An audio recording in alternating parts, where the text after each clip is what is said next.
वाक्यकारं वररुचिं भाष्यकारं पतञ्जलिं पाणिनिं सूत्रकारं च प्रणतोऽस्मि मुनित्रयम्। चलिए, किसी को पूछना है कल के पाठ में कोई समस्या?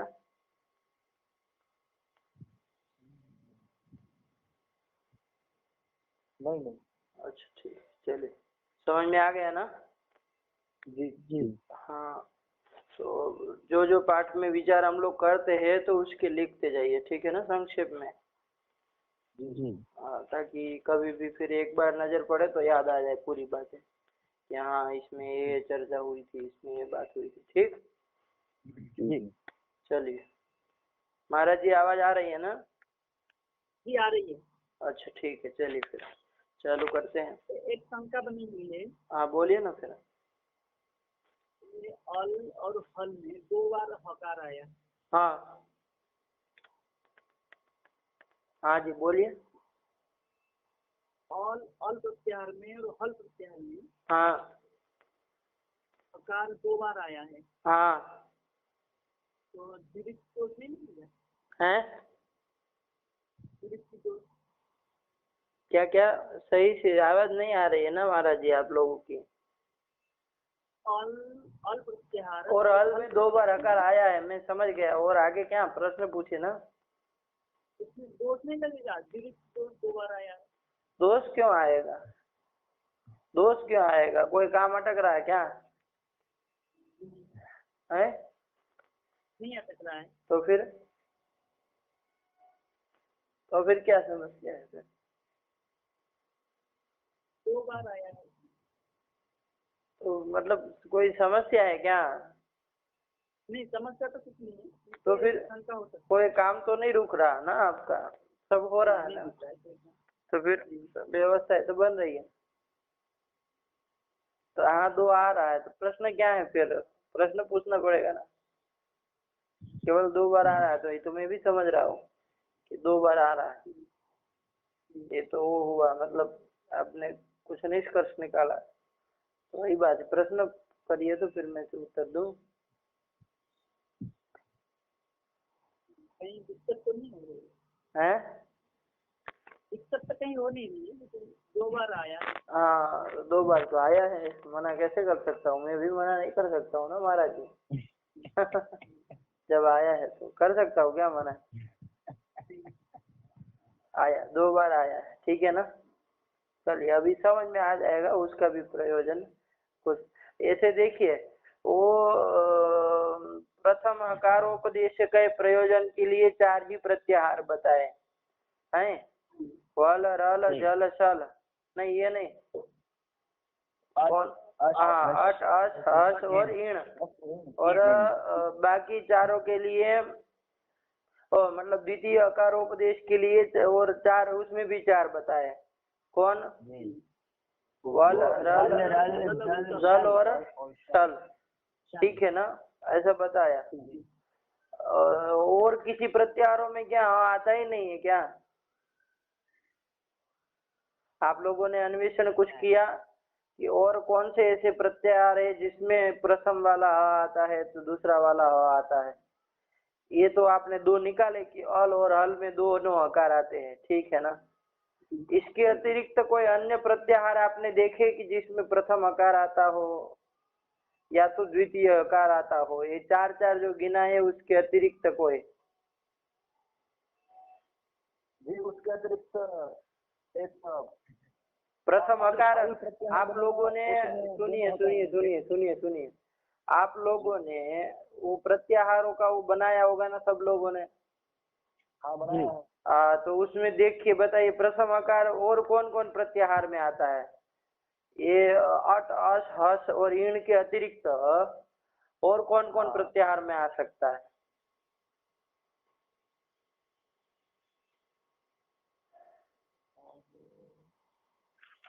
आम प्रत्याहार, आम यम। यम में कहाँ आएगा? नहीं आम आता है। आम एक हुआ तो फिर आम यम 2 क्यों बोल रहे हो? आम एक आया, ठीक। और कोई? और अल अल अरे वो अल और हल तो बता ही दिए ना दोनों, उसमें तो दोनों हकार आते हैं, ऐसे रख दिए एक, वो तो मैं आपको अपने पास रखिए। अल और हल ऐसे है जिसमें दोनों हकार आते हैं। मैंने आपको ये पूछा कि प्रथम हकार आता है ऐसे प्रत्याहार बोलिए इस चार के अलावा, तो एक तो आम आ गया, सही कहा। अरे कैसे देखेंगे आप? अरे हकार के पहले जितने वर्ण हैं उसमें से कहीं से चालू होता हो, और हयवरट ट अनुबंध के बाद जितने अनुबंध है वहां कहीं पर खत्म होता हो, ऐसे में ही तो आएगा जी। अभी अ से चालू होके रिल रिक के कब के खत्म हो गए थोड़ी ना आएगा, उसमें थोड़ी ना आएगा। मतलब क्या, हयवरट टकार अनुबंध के बाद में से कोई अनुबंध हो, पहला तो ये जरूरी होगा, तभी उसमें ह आएगा ना। जैसे अट है, अश है, तो उसके बाद वाले अनुबंध है ना हयवरट के बाद, तभी तो उसमें ह आएगा। अरे ये वो आई वो के चकार पे खत्म हो गया अच प्रत्याहार, उसमें कहाँ से ह आता है? समझ रहे कि नहीं समझ रहे? समझ रहे। तो ऐसे देखिए ना, आपको देखना कहाँ से होगा, उसमें देखना होगा हयवरट के ट में देखना, ट अनुबंध से कितने बनते हैं वहां से देखना होगा, ठीक है ना। अट बनता है, उसको तो हम लोगों ने गिन ही लिया, उसका प्रयोजन दे ही दिया है अरहेण। उसके बाद कौन आया, हयवरट लण, लण के ण से कितने बनते हैं? 3 बनते हैं। कौन कौन? अण, ईण और यण। अण, ईण और यण। देखिए यहाँ पर, देखिए यहाँ ध्यान, यण कहाँ, मतलब हाँ ठीक ठीक, चलिए। अण, ईण और अण, तो अण जो है वो अयुण से अ से चालू हुआ है और लण के ण तक आया है, ठीक है ना। उसमें भी ह आता है कि नहीं आता है? आता है। उसमें भी ह आता है। अब ध्यान दीजिए, वो अण प्रत्याहार कौन सूत्र में केवल प्रयुक्त हुआ है, व्यवहृत हुआ है? अनुदित में ही हुआ है ना। वो क्या करता है अनुदित सूत्र, सवर्ण का ग्राहक सूत्र है, बोध कराता है, ठीक है ना। अ कहने से उसका अष्टादश का बोध करा, मतलब अ के उसके अष्टादश की संज्ञा अ होती है, वो कौन कहता है? अनुदित कहता है ना, सवर्ण ग्राहक सूत्र है, ठीक है ना, सवर्णों का ग्रहण कराता है, बोध कराता है। बात समझ में आई? अब यहाँ पर आप लोग देखिए, ह जो है ह आपका, वो भी आता है इस अण प्रत्याहार में, आता है कि नहीं आता है? आता है, लेकिन हकार का कोई सवर्णी है क्या? आकार का कोई सवर्णी हो तो बताओ। नहीं है ना। कोई हो तो बताओ ऐसा, मतलब कि हकार का जो स्थान और आभ्यंतर प्रयत्न है, वही स्थान और आभ्यंतर प्रयत्न और किसी का हो, ऐसा बताओ। जैसे हकार का स्थान क्या है? कंठ है, और आभ्यंतर प्रयत्न क्या है? विवृत। अरे आप लघु सिद्धांत में पढ़े होंगे तो ईषद विवृतम उष्मणाम, सल उष्माण, ये उष्म संज्ञक है, और उष्म संज्ञकों का कौन है? तो ईषद विवृतम। लेकिन आप जब सिद्धांत कौमुदी पढ़ते हैं तो उसमें 4 ही आभ्यंतर प्रयत्न है, 5 नहीं है। ईषद विवृत है ही नहीं, है ना। सब विवृत में ही डाल दिए, विवृतम उष्मणाम स्वराणाम कर दिया है कि नहीं। तो विवृत ही सबका है। तो चलिए सिद्धांत कौमुदी पढ़ रहे हैं तो सिद्धांत कौमुदी के अनुसार देखा जाए, लघु सिद्धांत के अनुसार पहले देख लीजिए, ठीक है ना।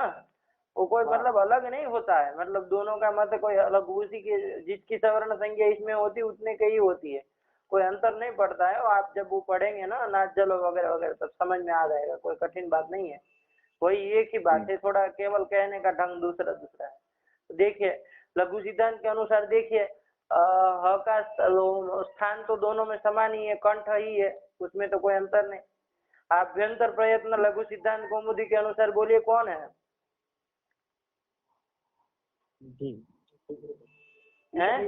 ईषद विवृतम। लोगों को, आप लोगों को आभ्यंतर प्रयत्न भी तो नहीं पता, ईषद विवृतम उष्मणाम है ना। तो ईषद विवृत आभ्यंतर प्रयत्न।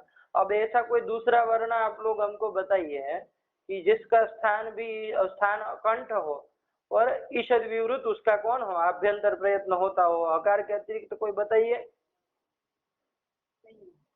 नहीं। देखिए कंठ स्थान वाले कौन कौन है, अकुह विसर्जनीय नाम कंठ, ठीक है ना, अकुह। तो उसमें देखिए और क वर्ग पूरा क ख ग घ और ह इतने ही तो कंठ वर्ण वाले हैं, अकुह और विसर्ग एक और जोड़ दीजिए, अकुह विसर्जनीय नाम कंठ, यही है ना। अवर्ण मतलब आ गया, फिर कु मतलब कवर्ग आ गया, क ख ग घ ये पांचों आ गए, उसके बाद ह आ गया, उसके बाद विसर्ग आ गए, ये सब क्या है आपके कंठ वाले हैं। कैसे है, कंठ वर्ण, कंठ, ठीक है ना, कंठ स्थान वाले हैं। बात समझ में आई कि नहीं आई। चलिए अब देखिए और जो है उसका आभ्यंतर प्रयत्न बोलिए। अब जब लघु सिद्धांत के अनुसार देख रहे हैं तो वही बोलेंगे ना, वही ये दोनों में कोई अंतर नहीं। और का आभ्यंतर प्रयत्न बोलिए, विवृत है ना। और हकार का तो क्या था आपका, ईषद विवृत, ठीक है ना। तो स्थान तो दोनों के समान है लेकिन आभ्यंतर प्रयत्न अलग अलग है ना, अकार और हकार के। वो आ गए, उसके बाद कौन है, अकु, क वर्ग पूरा देख लिए, क ख ग घ ङ, इन चारों का स्थान तो कंठ है, तो स्थान तो चलिए हकार के साथ मिल गया कंठ, लेकिन ये क ख ग घ ङ जो पांचों पांच है वो पांचों का आभ्यंतर प्रयत्न क्या है,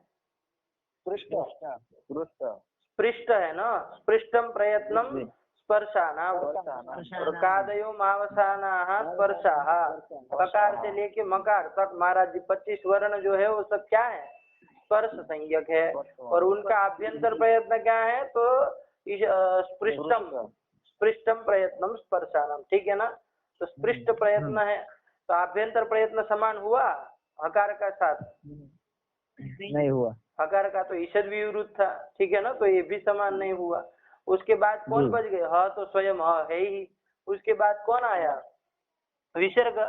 अब विसर्ग का स्थान समान है, उधर आभ्यंतर प्रयत्न में विसर्ग की कोई चर्चा ही नहीं है क्या, ठीक है ना। तो वो भी वहाँ कोई साम्यता तो है नहीं, वो विसर्ग का कोई ऊष्म स्थान है ऐसा तो कहा नहीं है, ठीक है ना। मतलब कि वो ईषद विवृत है ऐसा तो है नहीं, तो आभ्यंतर प्रयत्न किसी के साथ समान हुआ, ये अकुह के विसर्ग इन सब के साथ स्थान समानता तो आ रही है, ठीक है ना, स्थान साम्य तो हो रहा है लेकिन आभ्यंतर प्रयत्न का साम्यता नहीं बन पा रही है, ठीक है ना।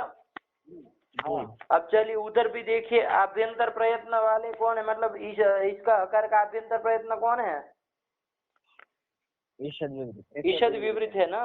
अब ईषद विवृत वाले और कौन है, इसका भी देख लिया है, ईषद विवृत और किस किस का है, हाँ ये तालव्य दंती और मूर्धन्य तीनों प्रकार के सकारों का, ठीक है ना, ये इन्हीं का है और हकार का है। अब देखिए इन लोगों में से किसी के स्थान समानता बन रही, इनके साथ देखिए आभ्यंतर प्रयत्न समान है, तो बेले तालव्य श जो है, श तालव्य श है ना, उसका और इसका आभ्यंतर प्रयत्न हकार का समान आ रहा है, लेकिन स्थान देखिए तो हकार का स्थान क्या है, कंठ है ना, अभी तो बोले थे अकुह विसर्जनीय नाम कंठ। शकार का देखिए, शकार का क्या स्थान है, तालु है, तो स्थान साम्य नहीं हुआ, इसके साथ आभ्यंतर प्रयत्न का साम्य हो रहा है, ठीक है ना। अब दूसरा देखिए श मूर्धन्य श देखिए, उसका कौन है स्थान, वो तो मूर्धन्य बोल ही रहे, मूर्धा, ठीक है ना, तो मूर्धा स्थान है उसका। अब जब मूर्धा स्थान इसका है तो स्थान साम्य हुआ, नहीं हुआ ना, आभ्यंतर प्रयत्न तो समान है। उसके अलावा एक और बच गया स, ठीक है ना, दंतीय स, तो उसका स्थान कौन है, दंत है, ठीक है ना, ऋतुलसा नाम दंता, तो दंत स्थान है। तो जब दंत स्थान है तो स्थान साम्य हुआ इसके साथ, हकार के साथ नहीं हुआ। तो देखिए किसी के साथ आभ्यंतर प्रयत्न का साम्यता हो रही है और कहीं स्थान साम्यता आ रही है, लेकिन आभ्यंतर प्रयत्न और स्थान दोनों समान हो हकार के, ऐसा कोई दूसरा वर्ण है, नहीं। ठीक है ना। ये हकार के कोई हकार, इसका मतलब क्या हुआ कि हकार का कोई सवर्णी है ही नहीं है। बात समझ में आएगी नहीं, हकार का कोई सवर्णी है ही नहीं, बात समझ में आया कि नहीं आया। अब जब हकार का कोई सवर्ण है ही नहीं तो अनुदित क्या करेगा हकार में, अरे अनुदित क्या करता है? अ कहने से उसके अष्टादशों का बोध करवाता है, ठीक है ना? जी अ कहने से उसके अष्टादश का बोध होता है। कौन बता रहा है? अनुदित ही तो बता रहा है। सवर्ण का ग्राहक सूत्र है, सवर्ण का बोधक सूत्र है ना, सवर्ण ग्राहक उसको सूत्र कहते हैं। बात समझ में आई कि नहीं? तो अभी देखिए यहाँ पर जो आपका ह है उसके कोई सवर्ण है? नहीं। अरे कोई सवर्ण है ही नहीं तो किसका ग्राहक होगा? ठीक है ना? तो वो अण जो है उसमें हकार की कोई जरूरत है? नहीं है। अब उसमें दैवत आ जा रहा है, वो हम क्या कर सकते? बताइए, आ जा रहा है तो हमें तो य व र ल में कान था, क्योंकि य व र ल के कोई सवर्णी है दूसरे, अनुनासिक यकार, अनुनासिक वकार, अनुनासिक लकार है ना, यवलाहा द्विधा। तो उसके यकार वकार के तो सवर्णी थे, इसलिए हमको अण तक जाना पड़ा, वरना हम जाते भी नहीं, अच्छ से ही काम चला लेते। लेकिन य व र यवला, यवला है ना, तो य व ल इन तीनों में जरूरत थी, तो लण तक जाना जरूरी था कि नहीं था? इसलिए अण तक गए, लेकिन हकार का कोई प्रयोजन नहीं है, ठीक है ना? अनुदित में अण में हकार का कोई प्रयोजन नहीं, इसलिए देखिए हमने अण प्रत्यार को बताया भी नहीं, आपको केवल अट, हस, अस और ईण ये चार ही बताया। अण बताया, अण का कोई प्रयोजन ही नहीं था। अब केवल उसमें हकार आ जाने से क्या होता है? प्रयोजन बताना पड़ेगा ना कि हकार की उसमें जरूरत क्या है। जैसे हमने अट कुप्पांग के अट में मतलब अट में आने का प्रयोजन बताया, अरे ण बनाना था, अट कुप्पांगनुम के अणत्व करना था, ये सब बताया ना। ऐसे यहाँ कोई प्रयोजन मिलेगा क्या? नहीं है ना, इसलिए कोई भी नहीं मिलेगा प्रयोजन, कोई प्रयोजन नहीं है, ठीक है ना? हकार का कोई प्रयोजन वहाँ अण में नहीं है, अनुदित के अण में, ठीक है ना? और अण जो ये लण तक अण आता है उसमें हकार आता है, और वो केवल एक ही केवल अनुदित सूत्र में ही व्यवहित हुआ है, और कहीं तो है नहीं, वरना भी दूसरा सूत्र देखते कि अरे वहां पर कोई प्रयोजन नहीं है ना, ठीक है ना? तो समझ में आया अण को नहीं बताया उसका? प्रथम आकार का जब वो बता रहे थे, ठीक है ना, प्रथम आकार का बता रहे थे, तो उसमें अण का कोई प्रयोजन बताना नहीं मिला ना, इसलिए नहीं बताया, ठीक है ना? चलिए, प्रथम अकारोपदेश किमर्थ, तो वो चार प्रत्याहारों में ग्रहण हो जाए, इसलिए अण में हकार का ग्रहण हो जाए ये नहीं कहा, ठीक है ना? क्योंकि उसमें ग्रहण करवा के भी करना भी तो क्या था, कोई प्रयोजन तो था नहीं, ठीक है ना? चलिए आइए, तो ये अण का हो गया, एक अण बना, ठीक है? चलिए हम लोग क्रम से देखते जा रहे थे कि अयवरट के ट से अट बना था, ठीक? तो अट में तो लिया ही, उसमें तो दिखाई दिया। फिर लण आया था, लण में आप लोगों ने कहा तीन प्रत्याहार बनते हैं, अण अण बनता है, तो अण में तो कोई प्रयोजन नहीं आया, ठीक है ना? समझ में आ रहा है ना कि नहीं आ रहा है? वरना फिर बंद करो। आ रहा है। हाँ चलिए, ये सब विचार करने की बात है, ठीक है ना? बात है तो ध्यान से जब विचार करेंगे आप लोग तो अच्छे से समझेंगे। हाँ चलिए, तो इसी तरह एक एक विचार करना था आप लोगों को पाठ लगाने के समय, लेकिन आप लोगों ने बिल्कुल विचार ही नहीं किया। चलिए कोई बात नहीं, अभी करिए, ठीक? ये हो गया। इसके बाद लण से अण से कौन बनता है? लण के रकार अण तो हो गया, इसके बाद ईण। हाँ, तो ईण में भी अकार आता है, क्योंकि ईण हमेशा पर तक ही जाता है, ठीक है ना? तो ईण का तो प्रयोजन बताया था ना, विभा छेटा वाला, हाँ लिली ड्विले, तो ये सब तो था ना। तो ईण में तो हकार का बता ही दिए, तो ईण को तो चार में ही आ गया, ठीक है ना? उसके बाद कौन बनता है? यण बनता है। अब देखिए, यण तो हकार के बाद में चालू होने वाला है, ह के बाद आया, अब उसमें कहाँ ह आता है? नहीं आता है ना, प्रथम आकार, इसलिए उसको नहीं बताया। समझ में आ रहा है कि नहीं आ रहा? जी आ रहा है। हाँ चलिए, ऐसे देखते जाइए, तो ये भी यण का भी प्रयोजन नहीं हुआ, ठीक? चलिए आगे बढ़िए। कौन आया लण के बाद? यमंगण नम, म आया। मकार से कितने बनते हैं भाई? चार चार तीन ही बनते कि तीन? कितने? अब इतने मतभेद थोड़ी ना हो जाएंगे, सब एक ही साथ पढ़े तो कोई तीन कह रहा है, कोई चार कह रहा है, बताइए। अभी सब जिंदा है तब आप ये कर रहे हैं, बाद में क्या क्या करेंगे? वो कहेगा तीन बनता है, वो कहेगा चार बनता है। बुद्ध के चार शिष्य थे ना, जी तो चारों ने अलग अलग समझा। बोलिए, बताने वाला एक ही आदमी था, उसको चारों ने अलग अलग रूप से समझा, तो चार संप्रदाय हो गए। ये होता है। तो आप भी मतलब लग रहा है कि संप्रदाय बना ही देंगे। कोई कह रहा है 3 बनता है, कोई कह रहा है 4 बनता है। अरे सही से बोलो। 3 ही है, 3 ही है। अरे 4 है भाई, अम यम यम और गम। अरे यमंता ड और वाला यम नहीं गिनेंगे क्या? हमने फिर नहीं गिना था। नहीं क्यों गिना था? अरे वो तो केवल बताया था कि जो आपका वो लघु सिद्धांत ही पढ़ते रहेंगे क्या आजीवन? नहीं। अब लघु सिद्धांत में नहीं लिखा तो मतलब हम लोगों ने नहीं गिना। अरे बताया था ना यमंता ड के लिए है। अब वो लघु सिद्धांत जी वाले नहीं उनादि सूत्र वाला पकड़े थे यम, है ना? जी जी इसलिए वो यमंता ड उनको तो बताना नहीं था। तो वो सोचे कि चलो ने क्यों खोपड़ा खराब किया था यम को बता के, तो वो छोड़ दिए। जी लेकिन आप लोग तो समझिए, अब इसमें तो उनादि फुनादि सब पढ़ना पड़ेगा ना, कि बिना उनादि के चलेगा? जी। तो चलिए ध्यान दीजिए क्या हुआ। यम भी लीजिए, ठीक है ना, 4 बने। अब आइए देखिए इसमें हकार किस में आता है। तो सबसे पहला कौन है? अम है ना। अम में हकार आता है कि नहीं आता है? आता है। अयुण से हकार के लेके मकार। अब देखिए अम में हकार का प्रयोजन आप लोग बताइए, तब हम समझे।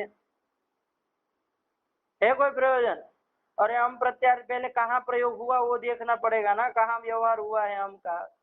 तो पुमः खई अम परे है कि नहीं? खई अम पर खई पर में हो तो प्रयोजन बताइए वहां पर हकार को लेके कुछ। जैसे अरहेण इन्होंने सब हकार हकार वाली लिली हितवे सब बताया ना। देवा हसंती देवा हसती, ऐसा करके आप लोग भी वहां पर हकार का कोई प्रयोजन देखिए, बनाइए। ठीक है ना? ये आप लोगों को मैं काम सौंप रहा हूँ।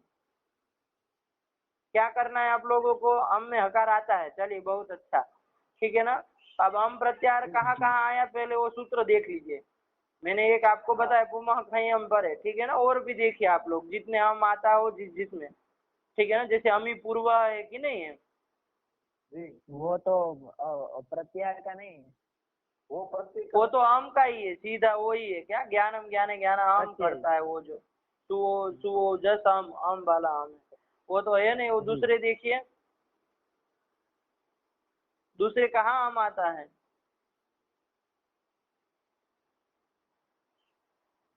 आए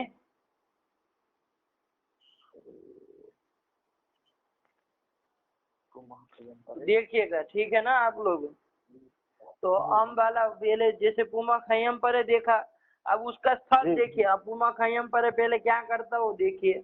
फिर उसमें हकार कहीं आए, अम का प्रयोजन ह वाला बने, ऐसा जैसे चारों बनाए हैं ना, इस तरह का आप लोग बना के कल बताइए।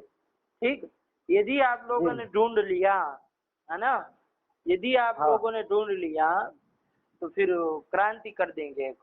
नहीं ठीक, लेकिन आप लोग ढूंढिए तो मतलब एक नई बात सामने ले आएंगे हम लोग। इतना तो बोझे नहीं, गलत छापा गलत लिखा है सब कर देंगे, लेकिन पहले आप लोग ढूंढ के आइए, ठीक है ना। हम का प्रयोजन प्रयास करिएगा इसी तरह का, जिस तरह से वो अरहेण देवा असंति देवा असति बनाए हैं, वहां पर तत्त सूत्र लगते हैं।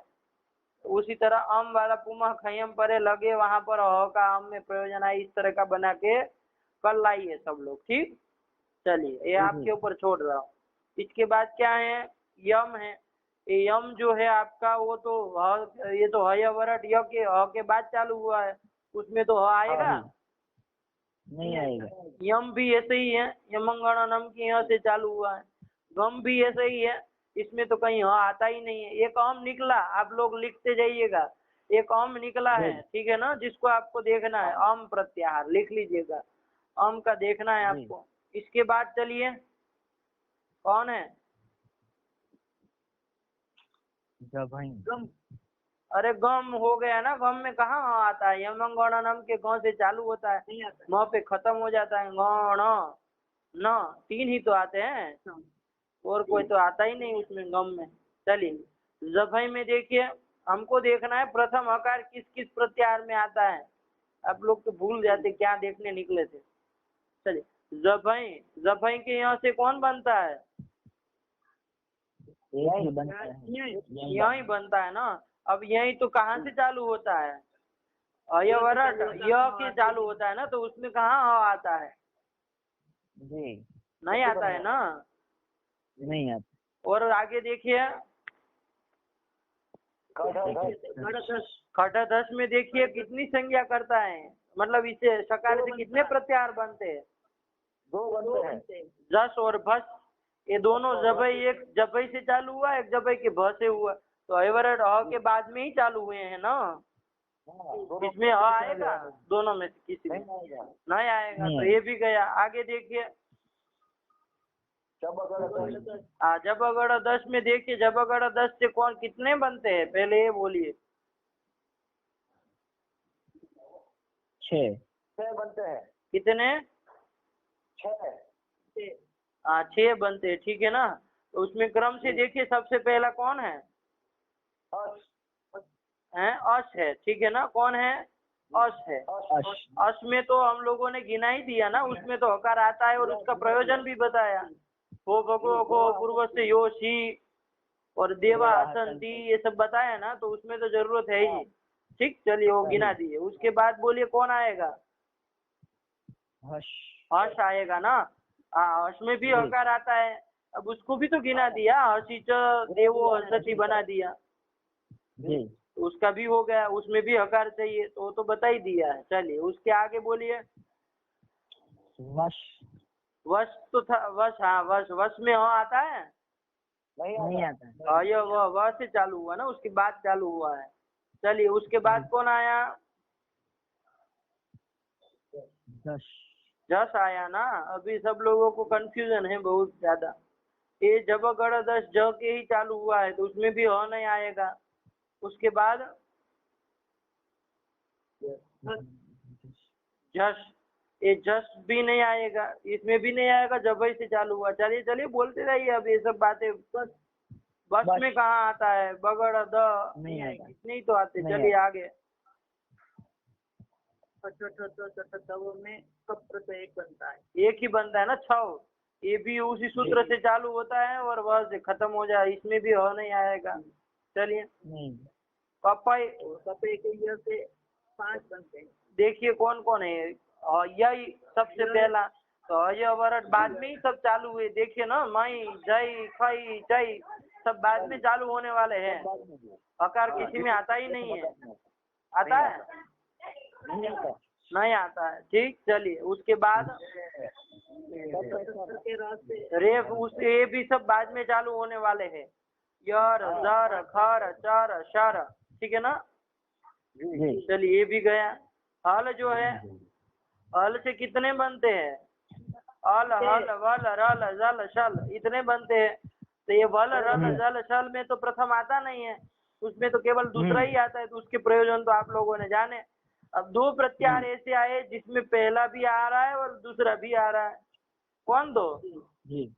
अल और हल। अल और हल, जो महाराज जी शुरुआत से लेके कह रहे थे, ठीक है ना। तो प्रथम भी आ रहा है, दूसरा भी आ रहा है। तो ये तो प्रयोजन नहीं बताया। अल में भी तो हकार की जरूरत है, हल में भी तो हकार की जरूरत है।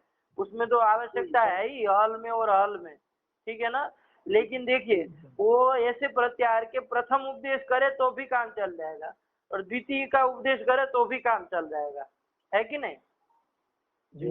उसको एक ऐसा कोई पर्टिकुलर ऐसा नहीं चाहिए कि हमको द्वितीय हकारोपदेश ही चाहिए, प्रथम हकार हमको चाहिए, ऐसा कोई नहीं है।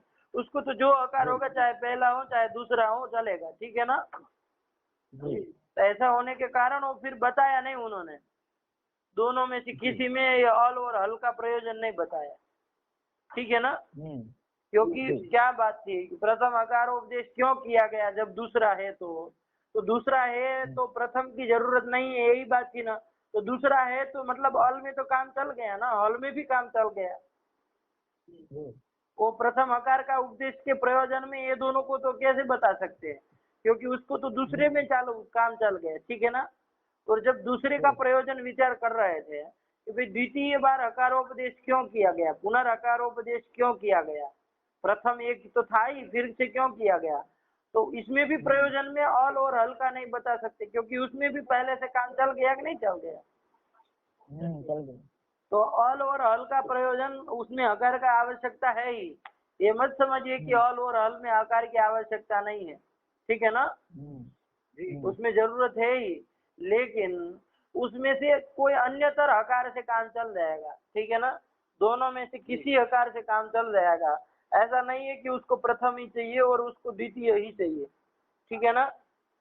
जी इसलिए जो ऐसा प्रत्याहार थे कि जिसमें केवल प्रथम का ही जरूरत थी, प्रथम से ही काम चल सकता था, ठीक है ना, ऐसे वाले ही उन्होंने प्रयोजन के रूप में दिखाए प्रथम हकारोपदेश के प्रयोजन में।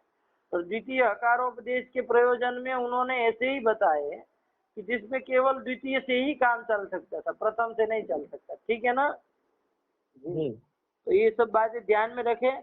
और जैसे हमने ये प्रथम हकार किस किस में आता है देखा, उसी तरह आप लोग द्वितीय हकार भी देखिए कि और कौन कौन प्रत्याहारों में आ सकता है, ठीक है ना, द्वितीय हकार। और उसमें भी देखते जाइए जितने। अब इसमें तो सीधा है भाई, इसमें सब एक एक देखने की जरूरत नहीं है। द्वितीय हकार का किस में आएगा, जो ल तक बनेगा, जो प्रत्याहार ल तक बनेगा उसी में द्वितीय आएगा। सीधी बात है कि नहीं है। जो प्रत्याहार ल अनुबंध से बनेगा, है ना, उसी में क्या आएगा, द्वितीय हकार आएगा। जो रेप से बना हो तो सर तक खत्म हो गया, ह तक आएगा ही नहीं, ठीक है ना। इसमें ज्यादा इतना सोचने वाली बात नहीं है। इसमें तो क्या है, हल के ल से जितने बनते हैं वो सब में आएगा। तो वो तो 6 ही है ना, बताए, अल हल वल रल जल शल, ठीक है ना। ये 6 ही प्रत्याहार है ना, इसी में द्वितीय आता है और किसी में तो आता नहीं है, ठीक। हाँ, तो वल रल जल और शल का तो बता दिए प्रयोजन, अल और हल का क्यों नहीं बताए, तो वो तो प्रथम हकार से भी तो काम चल जाएगा अल और हल में। तो द्वितीय के उसमें बताने की जरूरत नहीं थी, ठीक है ना, इसलिए उसका नहीं बताया। बात समझ में आ गई। इसमें सीधा है, उसमें थोड़ा एक एक देखना पड़ रहा था क्योंकि वो बीच में था ना, सूत्र बीच में था। अब वो तो बीच में कितने में आता है, ये सब अनुबंधों को देखना पड़ा। चलिए कोई बात नहीं, ठीक है ना, समझ में आया। चलिए अब आपको देखने वाली बात क्या रह गई, केवल एक अम प्रत्याहार देखने वाला रह गया। अम में प्रयोजन आप लोग ढूंढ के लाइए, देखते हैं कौन बुद्धिमान आदमी है जो ढूंढ के लाता है, ठीक है ना। और ऐसा नहीं कि पुमा खयम पड़े, और भी जगह यदि अम प्रत्याहार का व्यवहार हुआ है उस सूत्र में भी आप कोई प्रयोजन ऐसा हकार डाल के कुछ ढूंढिए, बनाइए, करिए कुछ, ठीक है ना, आप स्वतंत्र है। लेकिन अब आप गुजराती का मत गुजराती के शब्दों में नहीं लगाने लगे, संस्कृत शब्द होना चाहिए ना, ठीक है ना। चलिए उसमें बना के प्रयोजन लेके आइए। बात समझ में आई कि नहीं आई? आई। हाँ चलिए, ये काम आप लोगों ने समझ में आया महाराज जी। अल और हल में प्रयोजन नहीं बताया गया, क्यों नहीं बताया गया, क्योंकि उसमें तो किसी अन्यतर हकार से काम चल जाता। अन्यतर हकार से मतलब दोनों में से कोई एक से भी काम चल जाता, ठीक है ना। उसको ऐसा नहीं था कि प्रथम हकार ही चाहिए, द्वितीय हकार ही चाहिए। बात समझ में आई? चलिए चलिए फिर इतना रख, तो ये हो गया आपका अच्छे से।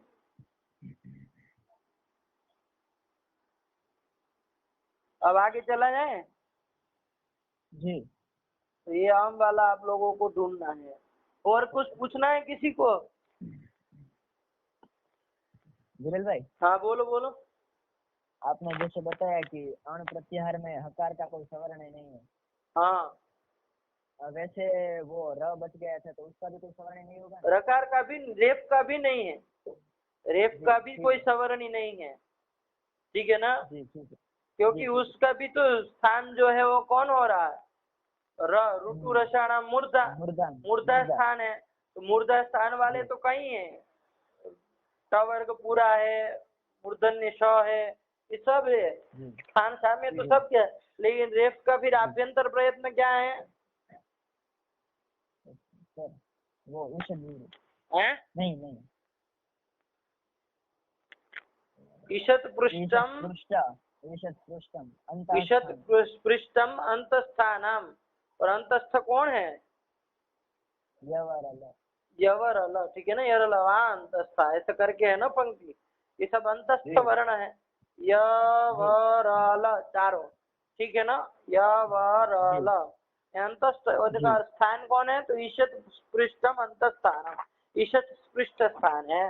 तो देखिए जी अब ईशत, ये जो आपका रेफ है, रेफ का स्थान क्या है? ऋतु मूर्धा। रसायन मूर्धा, मूर्धा स्थान है। जी अब मूर्धा स्थान जी वाले सब देख लीजिए, कोई ईशत पृष्ठ वाला और कोई है क्या? नहीं। ऋतु रसायन में ना, तो री जी देखिए, री जो है, री का स्थान कौन है? वो तो स्वर में आएगा, तो विवृतम स्मरणम, विवृत जाएगा वो, जी तो उसका भी जी आभ्यंतर प्रयत्न का साम्यता नहीं आई, स्थान साम्य के रहने पर भी। उसके बाद देखिए हाँ। ऋतु र शा, ट वर्ग पूरा आ गया, ट ठ ड ढ ण, लेकिन इन सब का कौन आभ्यंतर प्रयत्न है? पृष्ठ।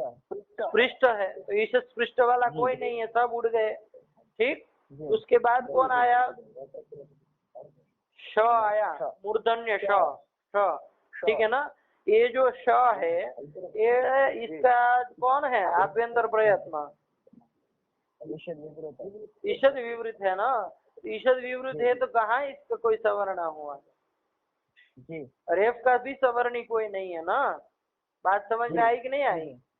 तो जी इसका ठीक कोई है। सवर्ण नहीं है, आगे। तो इसीलिए रेफ का भी कोई प्रयोजन नहीं है, ठीक है ना।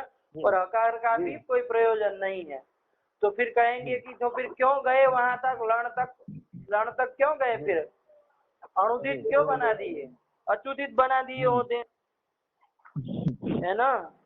अरे जब प्रयोजन ही नहीं था उधर हकार चकार, तो फिर कहिए कि वहाँ य व र ल तो है ना, उसमें प्रयोजन य व ल तो है ना, य व ल में प्रयोजन था, ठीक है ना।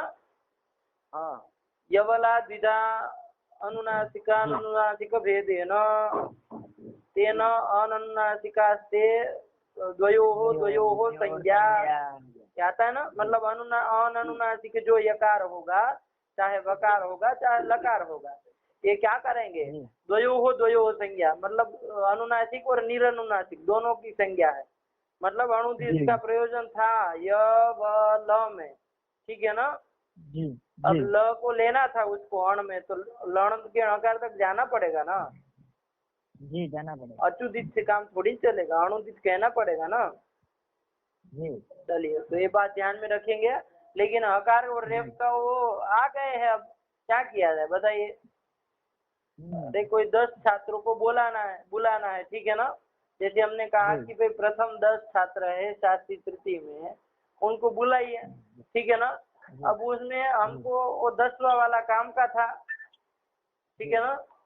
और बाकी ये छठा, 5वां और चौथा ये सब मतलब नकामे थे, मतलब कोई काम के नहीं थे, क्योंकि हमको जिस कार्य में ले जाना था वो काम के नहीं थे, 10वां वाला था।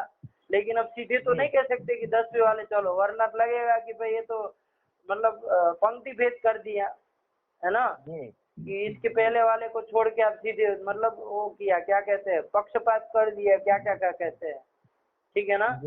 इसलिए क्या किया जाता, फिर सब गधे को लिया जाता है, बीच वाले बिना काम के तब भी लिया जाता है ना।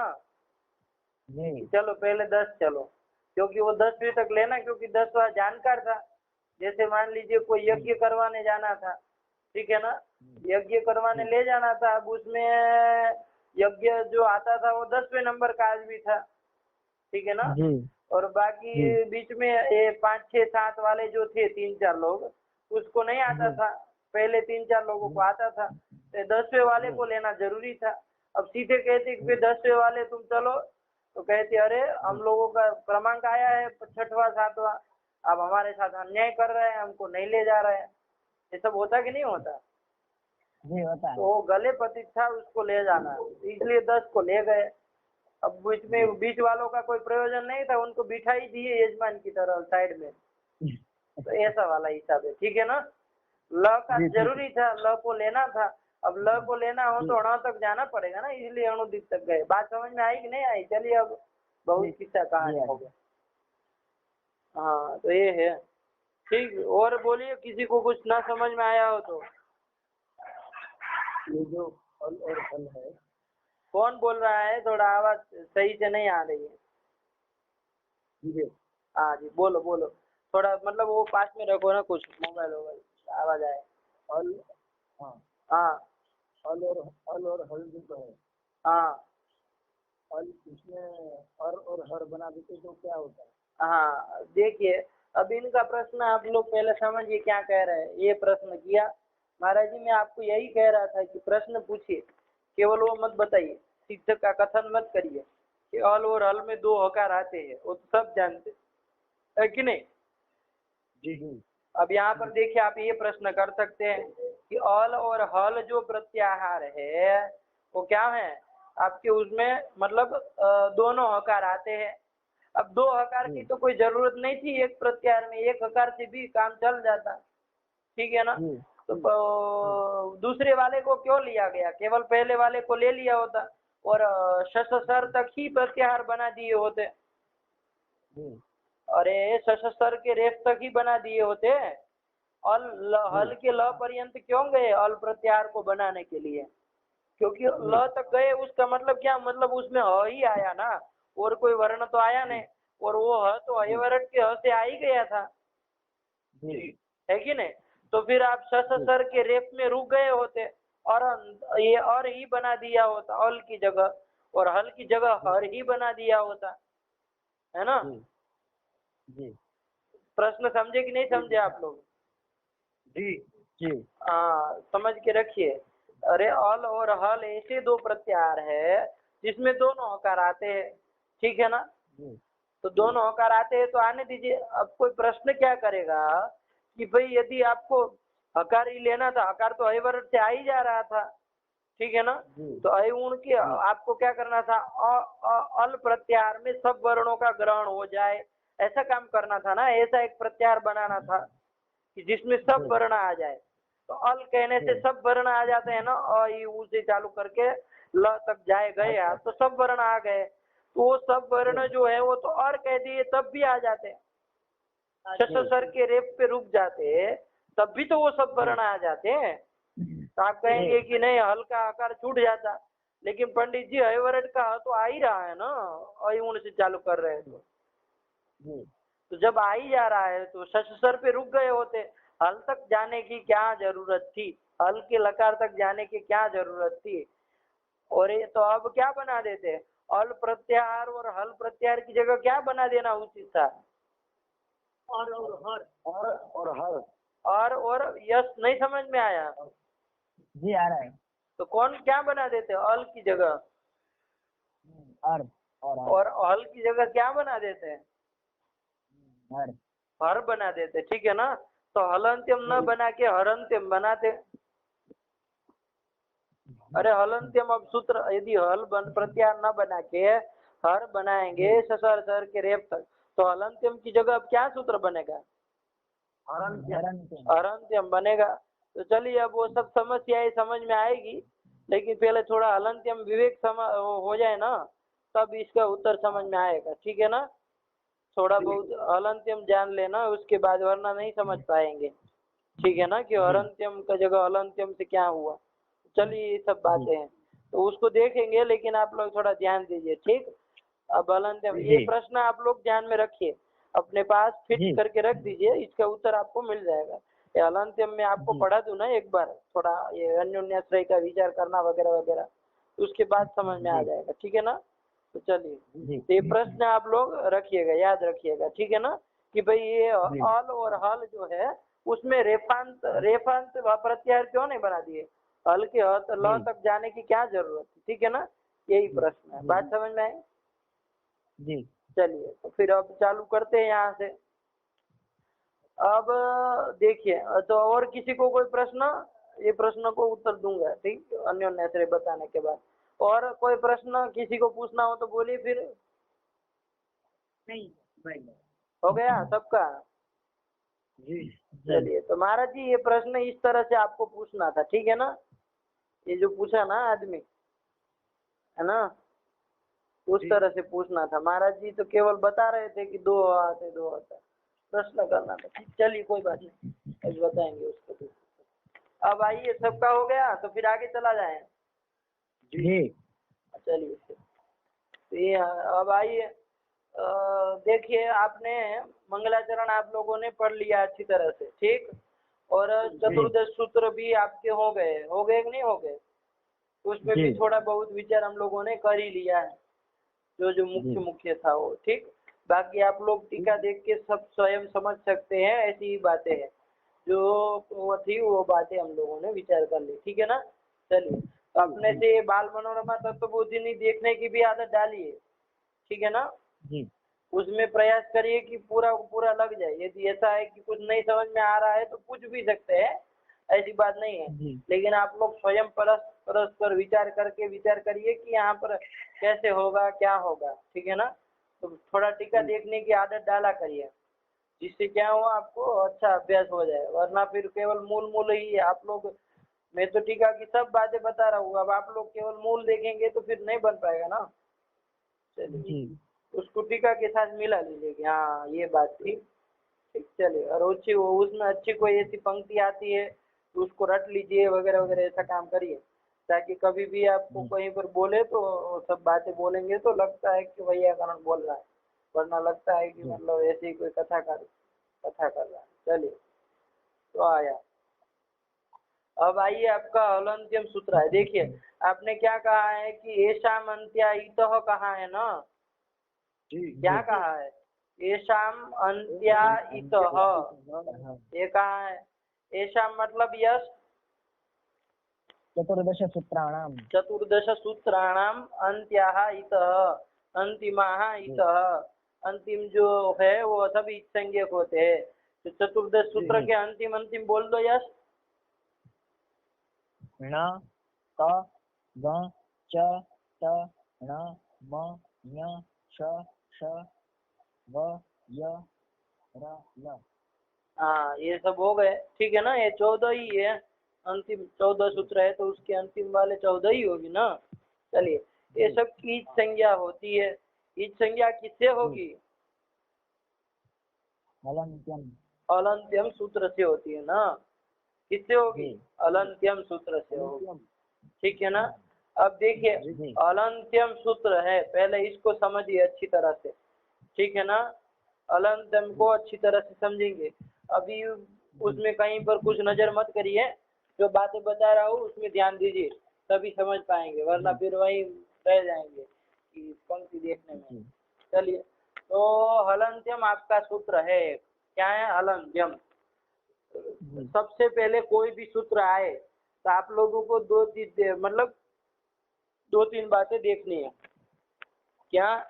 एक तो सूत्र में कितने पद है, ये विचार करना है। ठीक है ना। फिर उसमें कोई समास है कि नहीं, ये बात भी देख लेनी है। ठीक है ना। समास है तो कौन सा समास है, कितने पद है, ये बातें देख लेनी। तो चलिए, हलंत्यम सूत्र आया। यश बताएगा हलंत्यम में कितने पद है? 2 पद है, हल और अंत्यम। अंत्यम। ठीक है ना। कितने पद है महाराज जी? हल और अंत्यम। तो देखो, जब पूछा जाए ना कि कितने पद है तो उसका उत्तर ऐसे मत दिया करो, हल और अंत्यम ये 2 पद है, ऐसा। ये भी उत्तर सही है, गलत नहीं है। लेकिन ऐसे बोलो कि हल से पहले बोलो, हल कौन सी विभक्ति का है, कौन वचन का? प्रथम विभक्ति एक वचन का है। एक वचन का हल। ठीक है ना। और अंत्यम वो है प्रथमा एक वचन का है। प्रथमा एक वचन, वो भी ठीक है ना। अरे भाई, दोनों प्रथमा एक है। अरे अंत्यम नपुंसकलिंग में चला, इसलिए ज्ञानम की तरह बना है, तो द्वितीय थोड़ी ना है उसमें हम लगा है। तो ऐसी भ्रांति सब निकाल के रखिए। ठीक, चलिए। अब देखिए, तो इसको ऐसे बोलेंगे, हल इति प्रथमैक वचनांतम। क्या बोलेंगे यार? हल इति प्रथमैक वचनांतम। ठीक है ना। मतलब प्रथमा एक वचन अंत में है जिसके, इसको क्या कहा जाएगा? प्रथमैक वचनांत कहा जाएगा। ठीक है ना। तो हल ये प्रथमैक वचनांत है कि नहीं है? जी है। हाँ, तो ऐसा प्रथमा एक वचन का जो विभक्ति है, चाहे सु हो चाहे अम हो, जो भी हो, सु हो, वो है अंत में जिसके, उसको क्या कहेंगे? प्रथमैक वचनांतम। फिर यदि द्विवचन है तो प्रथमा द्विवचनांतम, प्रथमा बहुवचनांतम। ठीक है ना। ऐसे बोलेंगे जो भी हो उसको। फिर द्वितीयैक वचनांतम, तृतीयैक वचनांतम, चतुर्थेक वचनांतम, पंचम्येक वचनांतम, षष्ठ्येक वचनांतम, सप्तम्येक वचनांतम। ऐसे होगा ना। फिर उसी तरह द्विवचन में लगा लेना है, तो इस तरह से आप लोगों को विभक्ति में बोलने का ध्यान देना है, ठीक है ना। तो हल इति प्रथमैक वचनांतम, क्या बोलेंगे? हल इति प्रथमैक वचनांतम। इसी तरह अंत्यम में क्या बोलेंगे? यश, अंत्यम इति प्रथमैक वचनांतम। यही हुआ ना, बस ये अंत। महाराज जी समझे कि नहीं समझे? जी जी। चलिए, विरल भाई, हाँ जी बोलो। एक से ये एषाम अंत्या इतः, इसमें अंत्या है वो तो पुल्लिंग शब्द है। एशाम, अंत्या इतः, हाँ, इसमें अंत्य शब्द है अरे वो अंत्य पुल्लिंग है, शब्द और यहाँ पुल्लिंग में भी चलता है, स्त्रीलिंग में भी चलता है और नपुंसकलिंग में भी चलता है, तीनों लिंगों में चलता है। देखिए, अंत्य जी। पुरुष, अंत्या जी। स्त्री, अंत्या बालिका, स्त्रीलिंग में भी चलता है। और अंत्यम कुछ भी हो, वस्त्रम, जी ठीक है ना। तो तीनों लिंगों में चलता है, ठीक है ना। यहाँ अंत्यम नपुंसकलिंग में उन्होंने कहा, ठीक है ना। जी जी तो इससे, हाँ चलिए, इससे और एक भी बात बतानी है, बाद में बताऊंगा, लेकिन चलिए वो नपुंसकलिंग में है, कोई गड़बड़ नहीं है, मतलब कोई पुल्लिंग में ही चलता है, ऐसी कोई बात नहीं है ना। चलिए, जी आया, तो ये हो गया। जी जी अब देखिए, ये हो हल अंत्यम हो गया, ठीक है। तो दो पद है, हल इति प्रथमैक वचनांतम, अंत्यम इति प्रथमैक वचनांतम। तो अब जितने भी पूरी सिद्धांत कौमुदी में सूत्र आए, तो सबसे पहले आप लोगों को इस तरह से बोल ही लेना है। बात समझ में आई? जी ठीक है ना, कि हल इति प्रथमैक वचनांतम, अंत्यम इति प्रथमैक वचनांतम, ठीक है ना। चलिए, जी तो इस तरह से सब सूत्रों में आपको करना है, अब बार बार नहीं बताऊंगा ये बातें। तो ये हो गया, अब ये तो आपने समझ लिया। अब इसमें देखिए, ये सूत्र में पहले किस किस की अनुवृत्ति आती है ये देखना है। सूत्र में तो दो पद है, ठीक है ना, सूत्र में तो दो पद है। अब इसमें कौन कौन अनुवृत्ति आती है, और अनुवृत्ति आने के बाद सूत्र का वो क्या बनेगा, सूत्र का पूरा वाक्य क्या बनेगा, और उसका अर्थ क्या होगा, ये सब चीजें हमको क्रम से देखनी है। तो चलिए, सूत्र में दो पद है ना, हल अंत्यम। जी अब इसका जो है ना अर्थ क्या कहते हैं, उपदेशे अंत्यम हल इत्याद, ऐसा कहते हैं ना। हलंतम का अर्थ क्या है महाराज जी? उपदेशे,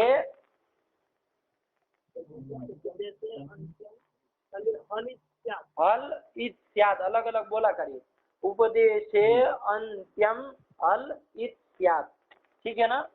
तो अंत्यम और हल, ये जो पूरा वो वृत्ति में आप जो बोल रहे हैं, उपदेशे अंत्यम हल इत्याद, उसमें अंत्यम और हल जो बोल रहे हैं वो तो चलिए सूत्र में ही था ना, तो वही सूत्र का ही है, तो वो तो सूत्र में था ही।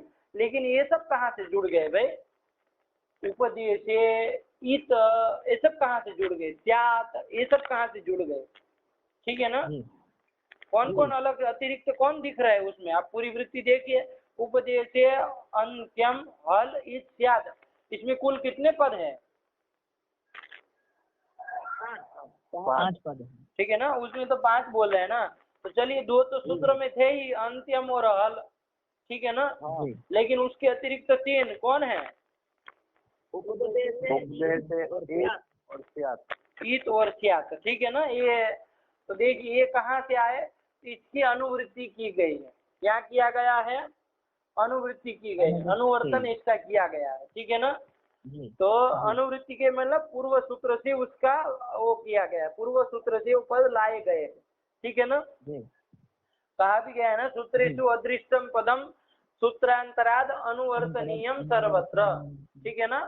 सूत्रेषु अदृष्टम पदम, मतलब सूत्र में जो पद नहीं है, ठीक है ना, जो पद नहीं सुनाई दे रहा है, वो पद का क्या कर लेंगे? अध्याहार कर ले, मतलब अनुवर्तन कर ले।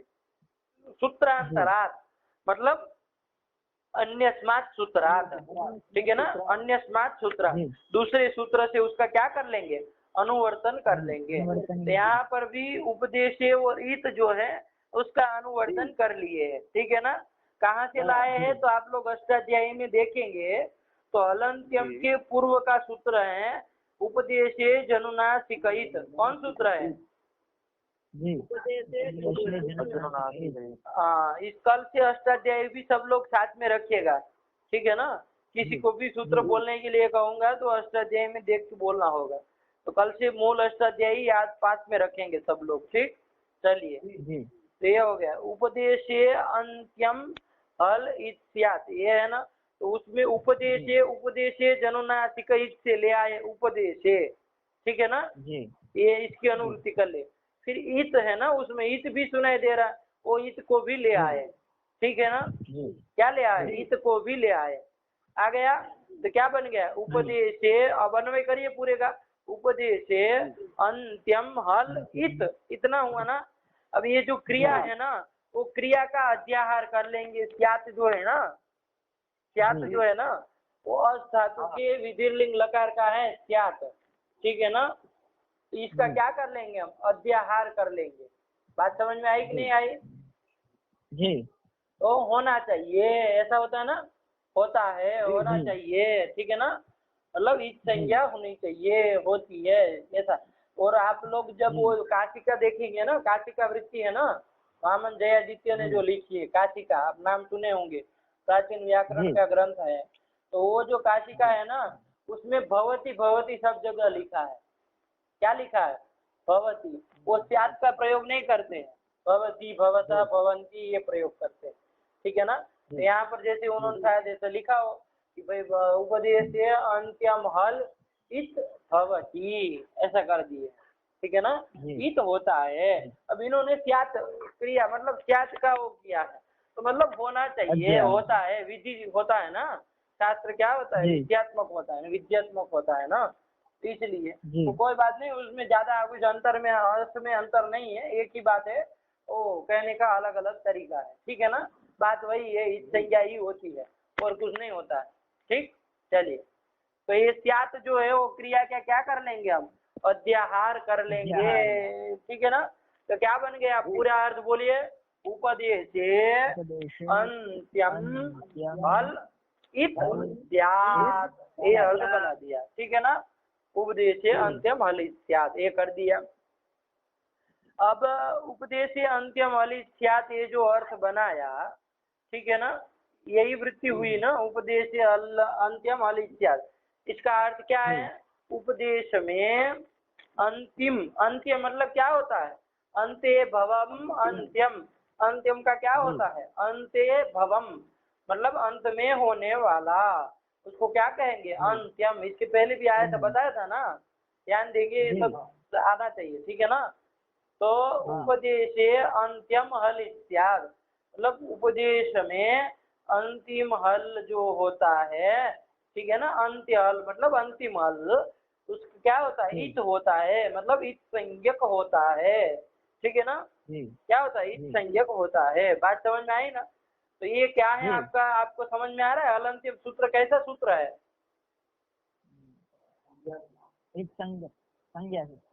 संज्ञा सूत्र है, ठीक है ना। तो इसमें संज्ञा कौन, एक संज्ञा सूत्र जो भी होगा ना कोई भी, तो उसमें एक संज्ञा होगा और एक संज्ञी होगा, ठीक है ना। दो चीज होगी ना, अरे दोनों रहेगा तभी तो संज्ञा सूत्र बन पाएगा। कोई संज्ञा होगी तभी तो संज्ञा सूत्र होगा, और संज्ञा होगी तो उसका कोई संज्ञी भी होगा ना। जैसे देखिए संज्ञा और संज्ञी, उसमें भी देखिए संज्ञा किसको कहते हैं?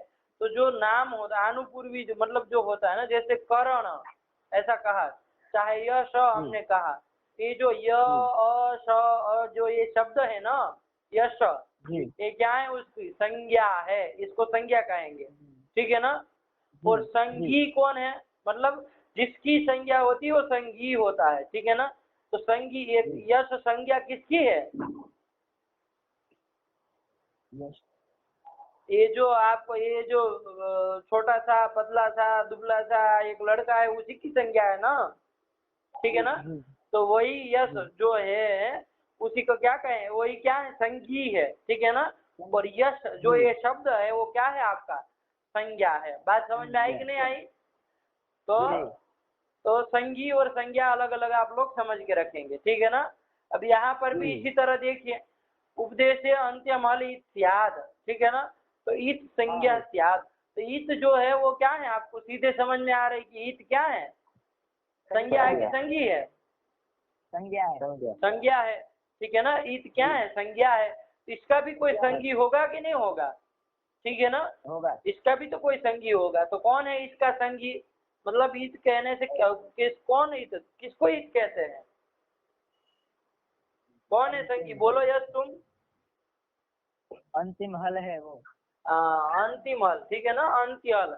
अब उसमें भी ध्यान दीजिएगा, सब अंत्य हल नहीं, उपदेश है जो अंत्य हल होगा, जी ये भी ध्यान दीजिए, ठीक है ना। अब केवल यही कहोगे कि अंतिम हल जो होता है वो ईद संज्ञक होता है, तो सब नहीं पंडित जी, तब तो ज्ञानम का म भी ईद संज्ञक होने लगेगा, ठीक है ना। ये मत किया करो। यद्यपि वहाँ कुछ अलग बात है, चलिए उसको न करके, सरित है, सरित सरित होता है ना, उसमें भी तकार के लोग कहने लगे मतलब ईद संज्ञा है, अरे उसकी थोड़ी ईद संज्ञा होती। तो कौन उपदेश है? अंत्यम हल, ठीक है ना, ये संगी है पूरा का पूरा। बात समझ आई? मतलब उपदेश में जो अंतिम हल है वह क्या है आपका? संगी है, ध्यान देंगे, ठीक है ना।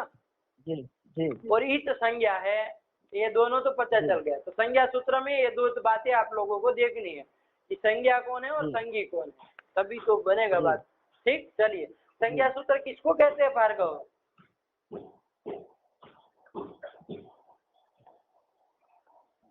भार्गव जी संज्ञा सूत्र किसको कहते हैं? जी याद नहीं मुझे। बोलिए, ये स्थिति है। अरे करण तुम बोलो, संज्ञा सूत्र किसको कहते हैं? संज्ञा संगी संबोधकम सूत्रम संज्ञा सूत्रम।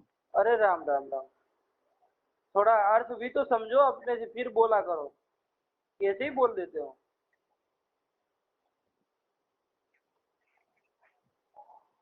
बोलो फिर, अपना अर्थ समझ के बोलो कि ऐसे ही बोल रहे हो। जो सूत्र संज्ञा और अरे ये सब संगी का व्याख्यान थोड़ी न तुमको पूछा, अब पढ़ाने लगोगे थोड़ी न चलेगा। बोलो ना, संज्ञा सूत्र किसको कहते हैं, उत्तर देना आता है तो बोलो।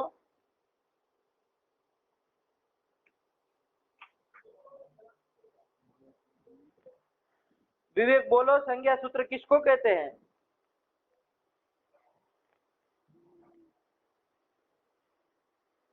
तो सब लोग कहाँ चला गए? फोन कट गया क्या? नहीं, फोन तो चालू है। यस बोलो तुम, संज्ञा सूत्र किसको कहते हैं? चित सूत्र से। अरे ये सब पढ़ाओ मत हमको, सीधा वो बोलो, लक्षण बोलो आता हो तो। देखिए, लिख लीजिए सबको, अब भूलना नहीं है, सब भूल जाते। बताइए, लघु सिद्धांत में नहीं पढ़ते हो? ध्यान दो, संज्ञा संगी संबंध बोधकम सूत्रम संज्ञा सूत्रम, लिख लीजिए। जी संज्ञा संगी संबंध बोधकम सूत्रम संज्ञा सूत्रम, ठीक है ना। संज्ञा संगनी संबंध बोधकम सूत्रम, ठीक है ना। चलिए, तो संज्ञा संगनी संबंध बोधकम, महाराज जी आप लोग ध्यान दीजिएगा, ये लोग संज्ञा में थोड़ा वो हो जाए, इसलिए संज्ञा बोला। संज्ञा संगी संबंध बोधकम सूत्रम संज्ञा सूत्रम, ठीक है ना। लिखा है क्या लिखा?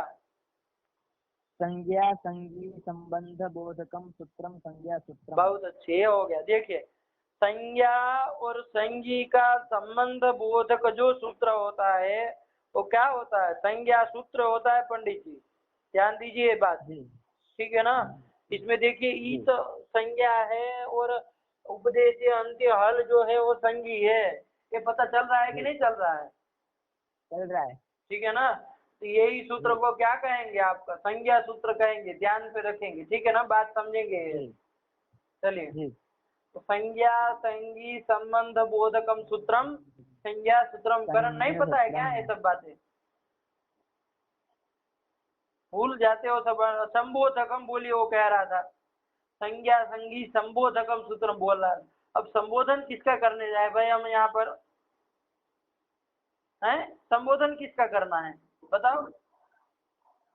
संबंध बोधकम तो का संबोधकम, अरे संबंध बोधकम सूत्रम संज्ञा सूत्रम, समझ में आया कि नहीं आया सब लोगों को?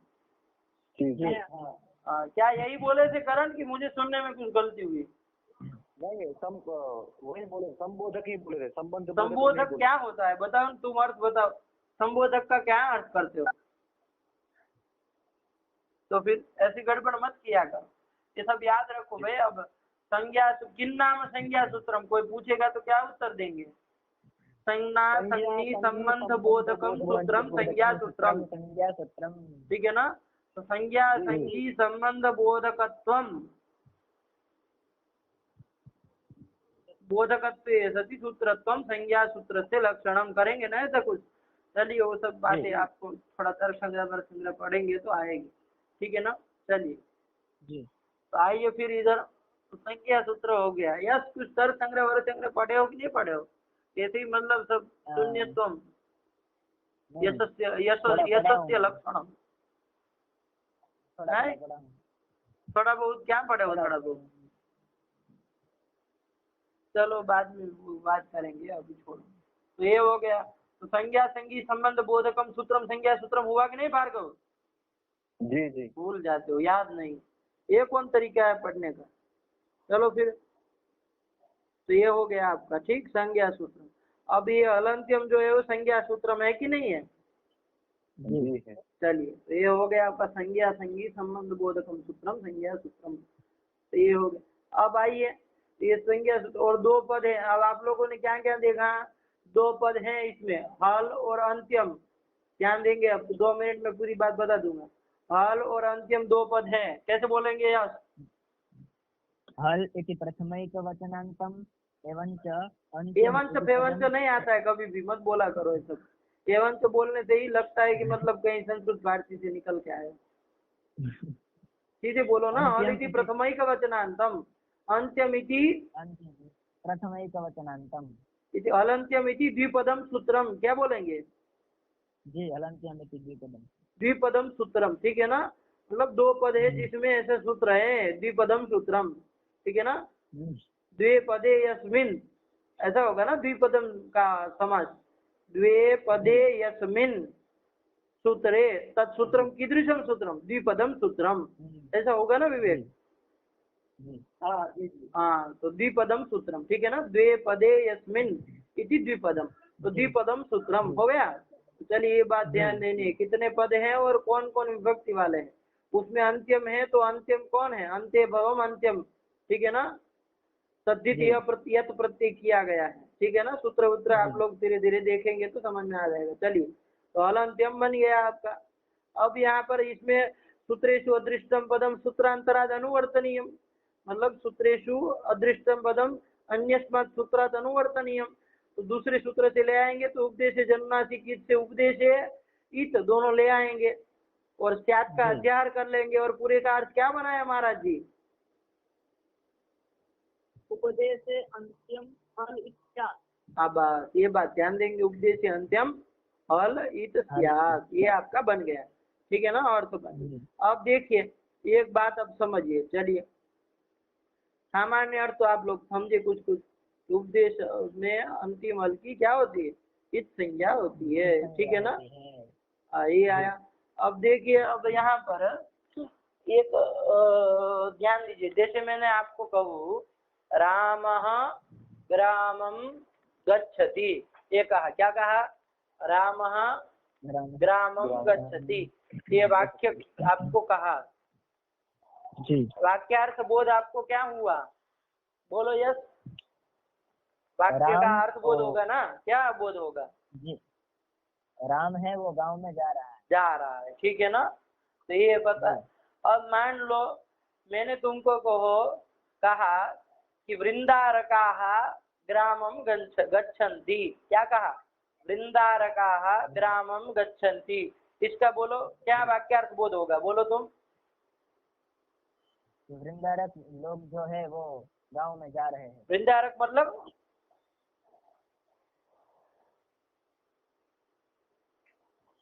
वृंदारक मतलब उसमें तो पता था, चलो राम ग्राम गच्छन्ति मतलब राम जो है, जो कि दासरथी है, चाहे कोई और राम की, ठीक है ना। राम नाम का लड़का मान लीजिए कोई, मतलब वो कौन दासरथी राम ही ले लीजिए। तो वनम गच्छति का मतलब वो वन में जा रहे हैं अथवा तो गए, जो भी था। तो उसमें तो अर्थ बहुत समझ में आया तुमको।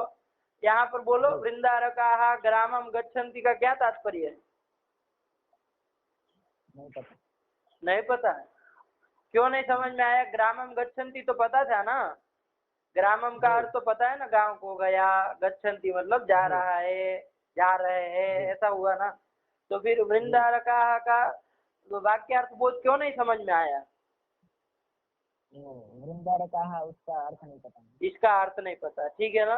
इसीलिए क्या कहा जाता है, वाक्यार्थ बोधे पदार्थ ज्ञानम कारणम। वाक्यार्थ लिख लीजिए सब लोग, वाक्यार्थ ज्ञाने पदार्थ ज्ञानम कारणम। क्या कहेंगे?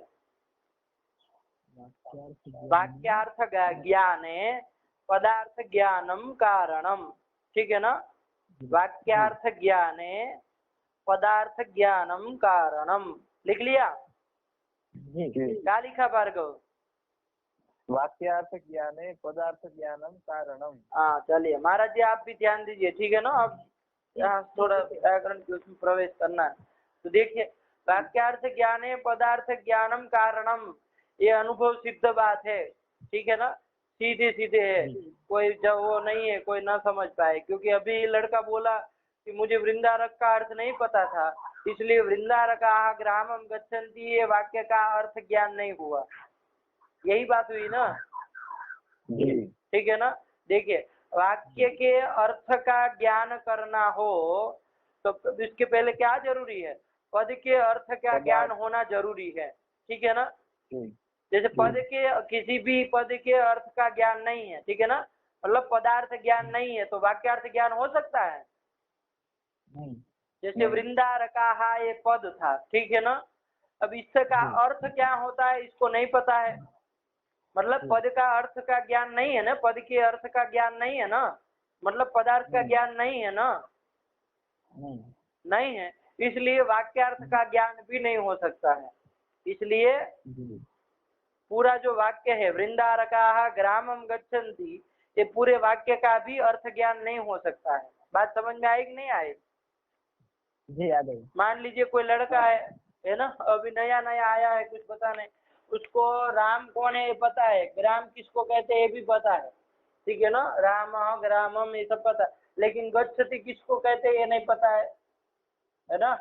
गच्छति का अर्थ नहीं पता है, तो उसको तो लगेगा कि राम क्या गांव में सो रहा है, बैठ रहा है, जा रहा है, क्या हो रहा है, ऐसा होगा कि नहीं होगा? उसको वाक्यार्थ बोध होगा? नहीं होगा। नहीं होगा। क्यों? क्योंकि उसको गच्छति जो पद है उसका अर्थ नहीं पता था, ठीक है ना। जी तो वाक्यार्थ का ज्ञान तभी होगा जब आपको पदार्थ का ज्ञान होगा, तब पदों के अर्थों का ज्ञान होगा, ठीक है ना। जी जी समझ में आया कि नहीं? तो वाक्यार्थ ज्ञान के प्रति कौन कारण है? कौन कारण है? यस, पदार्थ ज्ञान कारण। हाँ, तो बोला करो सबके साथ में, अलग से थोड़ी न पूछना होता है, सबके साथ में बोला करो। पदार्थ का ज्ञान कारण है, ठीक है ना। किसके प्रति कारण है? वाक्यार्थ ज्ञान के प्रति। वाक्यार्थ ज्ञान के प्रति, ठीक है ना। तो वाक्य का अर्थ ज्ञान तभी होगा जब पद का अर्थ ज्ञान होगा तब, ठीक है ना। अब मैं आपको बता दूं कि वृंदारकः मतलब होता है देवता। वृंदारक किसको कहते हैं? देवता को कहते हैं ना। वृंदारकाः देवतानि, अमरकोश में नहीं आया कहीं? आया। तो इंद्रा जी जो देवता हैं उन सबको क्या कहते हैं? वृंदारक कहते हैं। क्या कहते हैं महाराज जी? वृंदारक। वृंदावन में रहने वाले को वृंदारक नहीं कहते, ध्यान दीजिए। आप तो मतलब कहीं और अर्थ ले लेते है ना।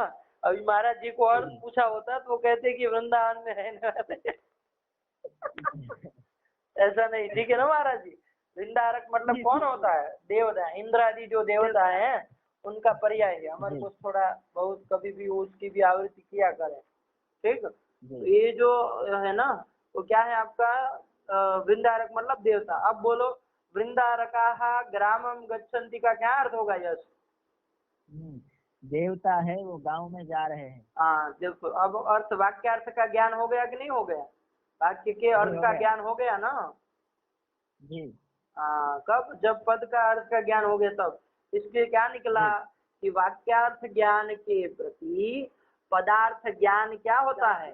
कारण होता है। समझ में आया? चलिए, यही आपको 2-3 उदाहरणों से बताया, आप लोग ध्यान देंगे। जब वो बच्चे को भी आप बता देंगे गच्छति मतलब जा रहा है, तब वो भी समझ जाएगा। रामः ग्रामम गच्छति मतलब राम नाम का कोई आदमी है, वो गांव में जा रहा है, ठीक है ना। तो ऐसा हो जाएगा ना। चलिए, अब राम किसको कहते हैं ये नहीं पता होता तब भी वाक्यार्थ बोध नहीं होता है ना। जी ठीक है ना। तो कोई भी पद के अर्थ का ज्ञान यदि आपको नहीं है तो पूरे वाक्य का अर्थ ज्ञान कैसे हो जाएगा। ठीक है ना। जी तो चलिए ये सब बात आप लोग ध्यान में रखें। वाक्यार्थ ज्ञानम प्रति पदार्थ ज्ञानम कारणम क्या बोलेंगे। ज्ञानम कारणम। ये है ना। अब चलिए यहाँ पर अब आई हलंत्यम। हलंतम का वाक्य क्या बना पूरा सब अनुवृत्ति लाके। उपदेशे ये वाक्य है आपका। ठीक है ना पूरा का पूरा। इसमें सूत्र से जो पद थे दोनों वो भी है और सूत्रांतर से अनुवर्तन लाए स्यात् का आचार किए। ये पूरा क्या बन गया आपका एक वाक्य बन गया है। कौन वाक्य बना है तो क्या है वाक्य। उपदेशे अंत्यम हल इत स्यात्। ये आपका वाक्य है पूरा का पूरा इतना बड़ा। ठीक। अब ये वाक्यार्थ ज्ञान आपको करना है। ठीक है ना। हाँ ये वाक्य का अर्थ ज्ञान आपको करना है कि भाई ये वाक्य का अर्थ क्या होता है। ठीक है ना। तो वाक्यार्थ ज्ञान कब होता है जब पदार्थ ज्ञान होगा तभी तो वाक्यार्थ ज्ञान होता है। अभी तो बताया। ठीक। तो आप पहले एक एक पदों का अर्थ देखिए सबका पता है कि नहीं पता है। जब सबका पद सब पदार्थ का ज्ञान होगा तब तो वाक्यार्थ ज्ञान हो जाएगा ना। हो जाएगा। तो चलिए देखते हैं। अब आइए सबसे पहले उपदेश है तो इसमें देखिए उपदेश मतलब क्या होता है। उपदेश किसको कहते हैं। उपदेश आद्योच्चारण को कहते हैं ना। अभी संक्षेप में समझिए उपदेश में भी विचार करेंगे बहुत अच्छा। ठीक है ना। तो उसको भी बनाएंगे लेकिन अभी जब समझिए उपदेश मतलब क्या। उपदेश मतलब आद्योच्चारण होता है तो उपदेश मतलब आद्योच्चारण है। ठीक है ना। उपदेश मतलब क्या हो जाएगा महाराज जी। अद्योच्चारण। चलिए उपदेश पद के अर्थ का ज्ञान तो हो गया ना। उपदेश पदार्थ का तो ज्ञान हो गया ना। आद्योच्चारण हो गया ना। हो गया। हाँ चलिए तो अभी केवल संक्षेप में समझिए आद्योच्चारण है उसका विशेष परिष्कार हम लोग करेंगे ही। ठीक है ना। उपदेश पदार्थ का विचार जब आएगा ना तब करेंगे लेकिन अभी घबराइए मत। उपदेश मतलब आद्योच्चारण है इसे समझ के रखिए अभी। ठीक। चलिए उपदेश मतलब आद्योच्चारण है ये हो गया। फिर क्या आया यश अंत्यम। अंत्यम। तो अंत्यम का भी पता है अंत्य भवम अंत्यम अंतिम में होने वाला अंत में होने वाला। इसका भी अर्थ पता है कि नहीं। इसके बाद हल। हल। हल किसको कहते हैं यश। हल वो प्रत्यार है।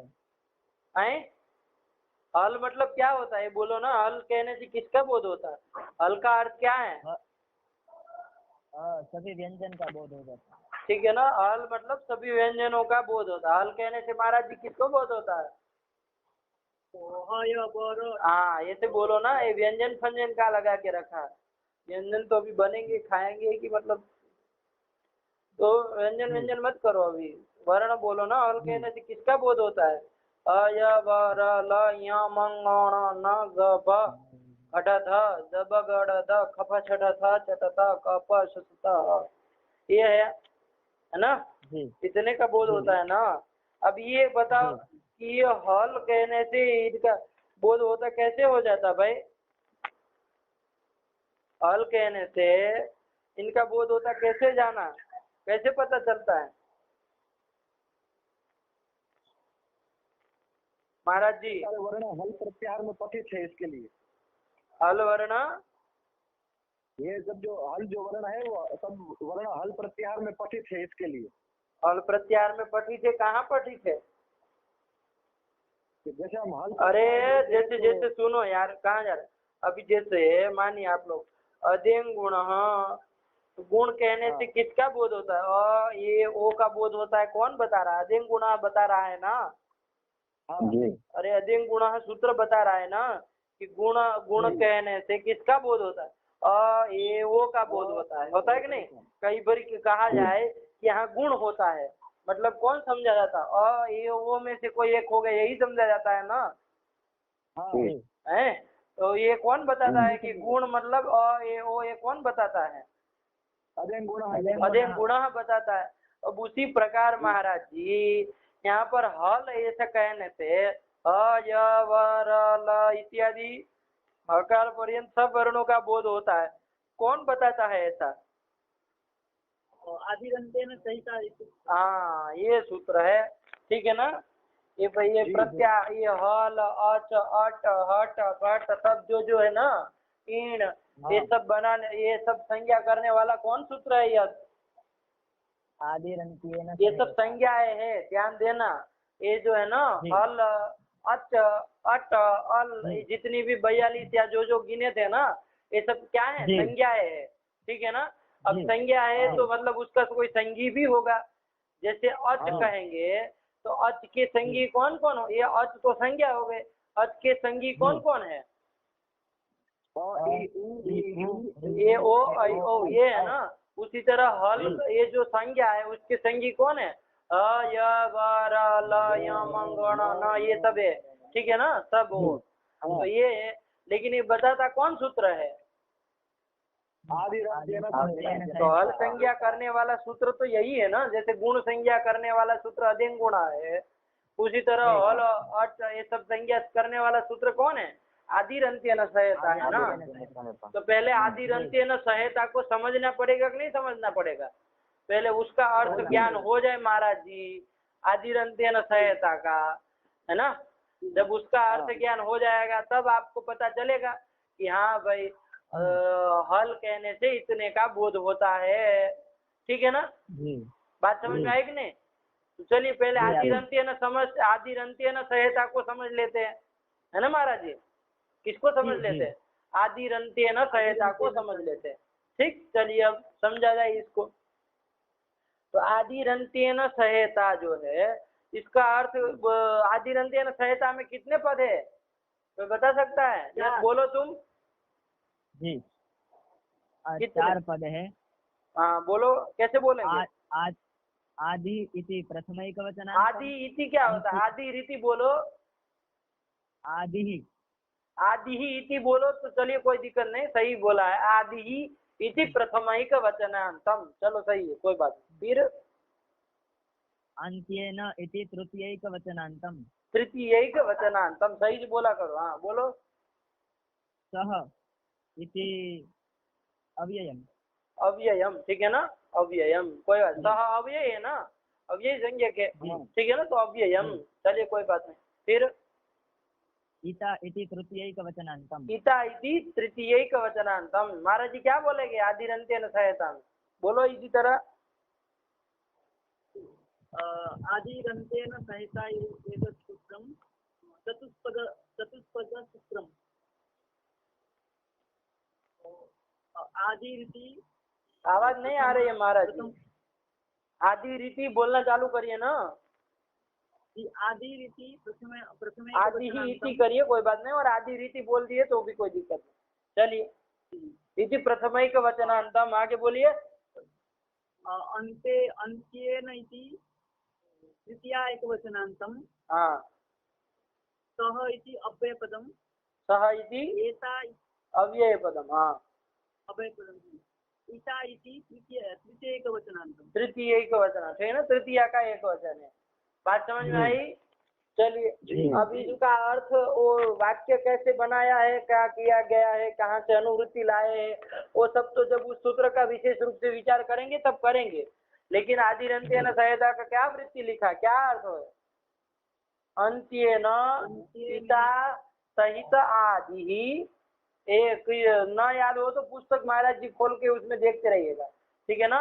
अंत्येन ईता सहित आदि मध्य का नाम स्वस्य च संज्ञा स्यात्। क्या है?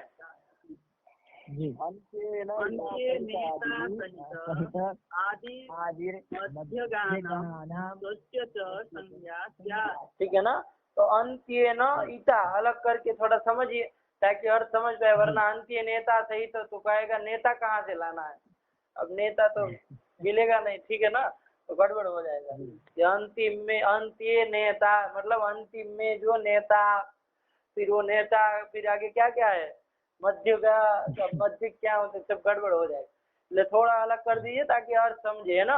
अंत्येन ईता सहित आदि ही मध्य का नाम सत्य च संज्ञा स्यात्, ये पूरा उसका वो हो गया। ठीक है ना सूत्र। अब इसका आपको ये इसमें भी इसका वाक्यार्थ बोध जब होगा, ठीक है ना, ये भी संज्ञा सूत्र है। कौन है? ये भी संज्ञा सूत्र है। ठीक है ना।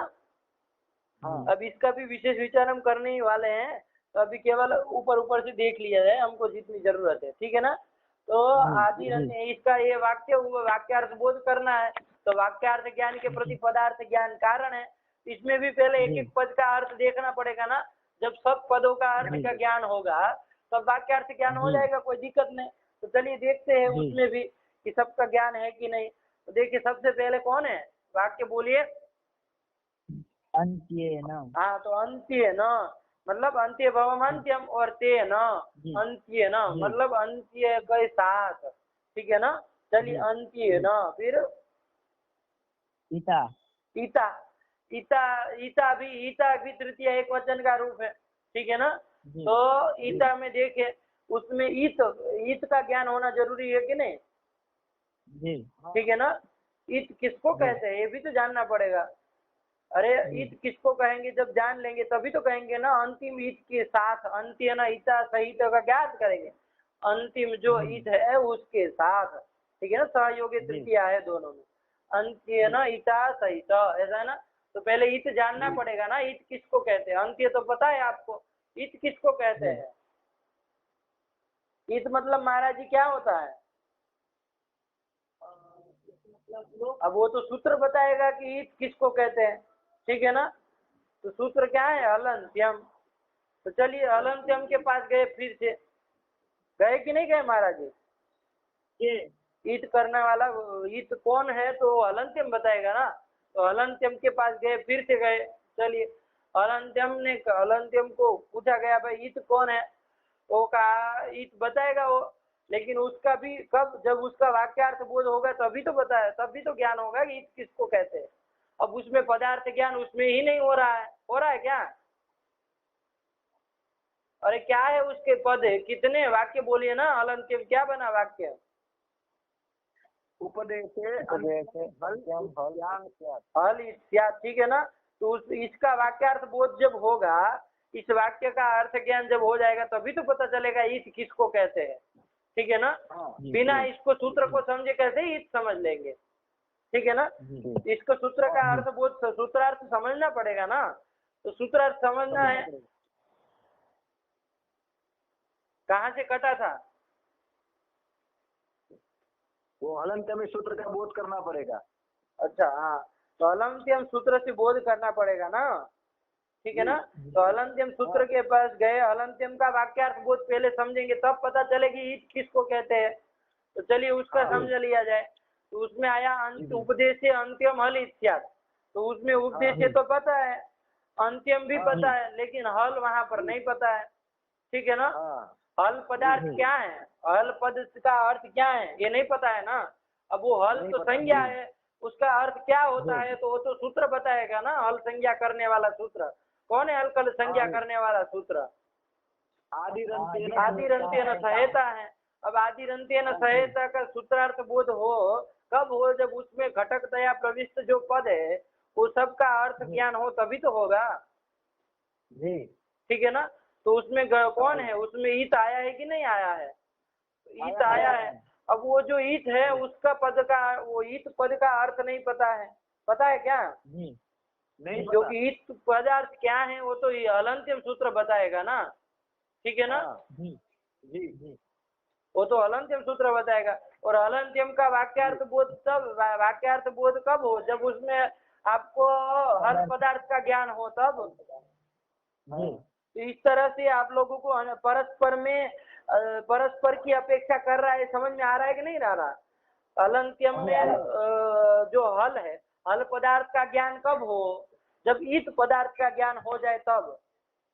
ठीक है ना।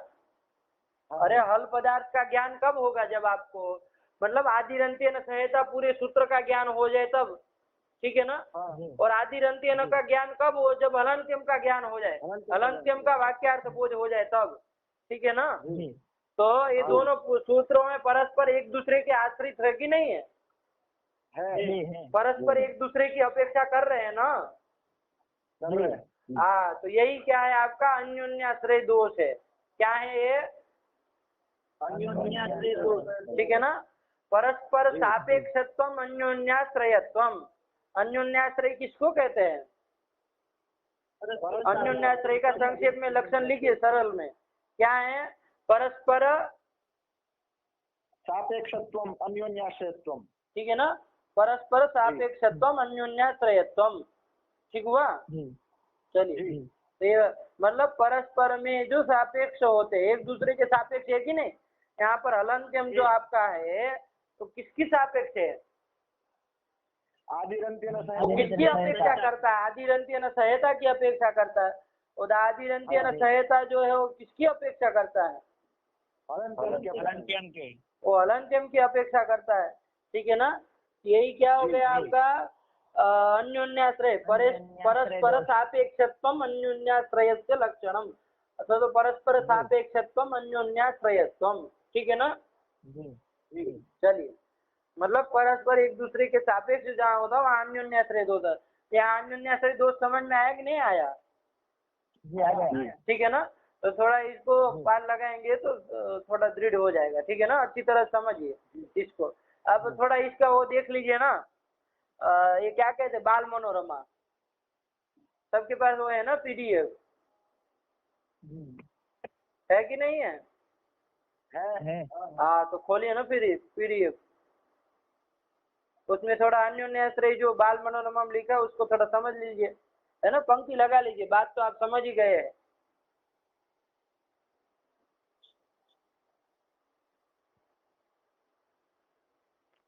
मिला किसी को?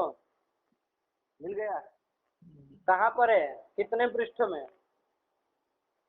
छठे पृष्ठ में। हाँ, छठे पृष्ठ में है, ध्यान दीजिएगा। कौन से पृष्ठ में? छठे पृष्ठ में है। ठीक है ना। उसमें बाल मनोरमा करके देखिए, 5, 6, 7 लाइन में कोई है।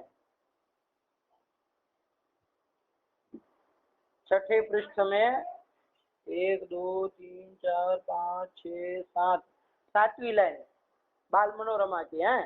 बाल मनोरमा की 7वीं लाइन, जहाँ से बाल लिखा है ना उसके बाद 7वीं लाइन। मिला? ननु करके कुछ लिखा, ननु चतुर्दश सूत्रियाम। हाँ किसको नहीं मिला अभी तक? सबको मिल गया। चलिए, ननु चतुर्दश सूत्रियाम पढ़ो यश। ननु चतुर्दश सूत्र्यां नकाराद्यन्त वर्णानाम् इत्संज्ञा प्रतिज्ञाता। चतुर्दश, अरे रुको तो फिर ऐसा मंत्या इतः इति। चलिए, चतुर्दश सूत्रियाम, अरे चतुर्दश सूत्री कहते हैं ना, जैसे अष्टाध्यायी कहते हैं ना। क्या कहते हैं? अष्टाध्यायी। अष्टानाम अध्यायानाम समाहारा इति अष्टाध्यायी। ठीक है ना। द्वादशानाम अध्यायानाम समाहारा इति द्वादशाध्यायी होता है ना। इसी तरह चतुर्दशानाम सूत्राणाम समूह समाहारः इति चतुर्दश सूत्री, ऐसा हो जाएगा। ठीक है ना। चतुर्दशानाम सूत्राणाम समाहारः इति चतुर्दश सूत्री, उसी का सप्तमी चतुर्दश सूत्रियाम, मतलब ये 14 सूत्र जो है उसमें। बात समझ में आई कि नहीं आई? चलिए, वही चतुर्दश सूत्री भी इसको कहते हैं। चलिए, ठीक है ना। नाम सब याद रखिए। चतुर्दश सूत्री, माहेश्वर सूत्र सब कहे थे ना, अक्षर समामनाय, वर्ण समामनाय, तो ये सब इसके नाम। तो उसी तरह चतुर्दश सूत्री भी इसको कहते हैं। ठीक। चलिए, ये सब शब्दों का प्रयोग करना चाहिए। ठीक है ना। चलिए, कोई करता नहीं, सब माहेश्वर सूत्र करके निकल जाते। चलिए, तो ननु चतुर्दश सूत्रियाम, ननु से शंका उठा रहे। ठीक है ना। चलिए, अभी ये क्या समय हो गया है? 10:40। अरे अरे राम राम, फिर तो रखा है। ये ननु चतुर्दश सूत्रियाम से कल करिएगा, थोड़ा समझ लीजिएगा ना। अभी प्राय अन्योन्याश्रय तो समझ ही गए थोड़ा बहुत। एक बार पाठ लगा के आइए तो ये जल्दी समझ में आ जाए। ठीक है ना। चलिए, फिर यही रखते हैं ना, ज्यादा समय उन लोगों को वहाँ थोड़ी व्यवस्था भी देखनी है। ठीक है ना। चलिए, तो फिर रखता हूँ।